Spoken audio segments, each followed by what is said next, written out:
ఎంతో simple and tasty అయిన కట్టి పొంగలి. కొంతమంది ఓన్లీ మిరియాలు, వెల్లుల్లిపాయి, అల్లము వేసి చేస్తారు. నేను కొంచెం డిఫరెంట్గా ఈరోజు ఇలా చేశాను. ఉల్లిపాయలు, పచ్చిమిర్చి, కొద్దిగా కాజు వేసి, ఫస్ట్ ఆయిల్ వేసి కాజు వేసి వేయించాను. అవి వేగేటప్పుడే దీంట్లోనే కొద్దిగా నెయ్యి కూడా వేసుకోవాలి. నెయ్యి వేసుకొని వేయించుకున్నామంటే కమ్మగా వాసన భలే ఉంటుంది.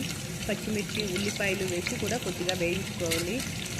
ఈ వేయించేటప్పుడు వాసన నెయ్యి వేస్తాం కదా, భలే కమ్మగా భలే ఉంటుంది.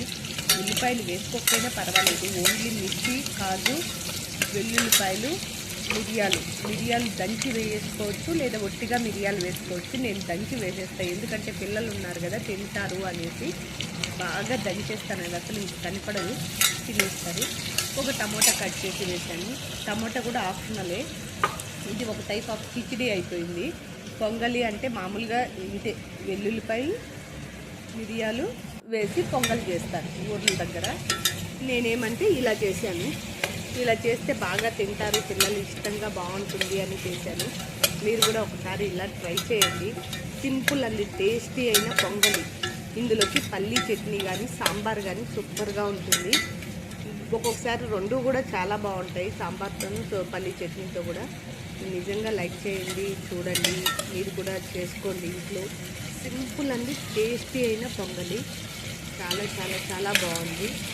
నచ్చితే లైక్ చేయండి, కామెంట్ చేయండి, సబ్స్క్రైబ్ చేసుకోండి, సపోర్ట్ చేయండి. ఇలా వేగేటప్పుడు బియ్యం బాగా కడిగి పెట్టుకోండి. ఆ బియ్యము, పెసరపప్పు అన్నీ వేసేసినాం దీంట్లో. అల్లం, వెల్లుల్లి పేస్టు అన్నీ వేసేసి, మిరియాలు అయితే మిరియాలుగా వేయాలి, దంచి వేసేసాను.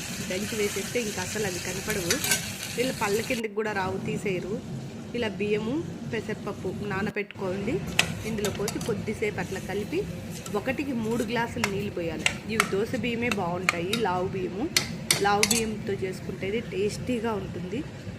ఇలా చేసి 1కి 3 గ్లాసులు నీళ్ళు పోసి కుక్కర్ మూత పెట్టేసి 3 విజిల్ రాగానే ఆపేసి దాంట్లో చట్నీ కానీ సాంబార్ కానీ పెట్టుకొని తిన్నామంటే వావ్, సూపర్ ఉంటుంది. నచ్చితే లైక్ చేయండి, కామెంట్ చేయండి, సబ్స్క్రైబ్ చేసుకోండి, సపోర్ట్ చేయండి. తగినంత ఉప్పు, టేస్ట్కి తగ్గ ఉప్పు వేసుకోవాలి. సూపర్.